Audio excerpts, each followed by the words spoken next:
আপনার এককালে দেখলে ডরে ঘরের মধ্যে যাই হানতাম, কিন্তু ওই দিন কিন্তু নাই।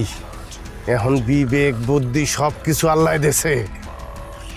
গ্রামের নিরীহ মানুষের উপরে যাই অত্যাচার এক মুহূর্তের লজ্ঞাও বরদাস্ত করবো না কইয়া দিলাম। আইয়া যা যা শুরু করছেন আমনে, এর প্রত্যেকটার হিসাব কলম আমনের মুই বুঝাইয়া দেবো। আজকে একটা কামে মোর ডাকা যাওয়া লাগতে আছে, হয়তো কয়টা দিন গ্রামে থাকবো না। কিন্তু যদি যদি আপনি অন্যায়ভাবে কার উপরে একটা অত্যাচার করেন, ওই আল্লাহ সাক্ষী মুই কলম ছাড়মু না।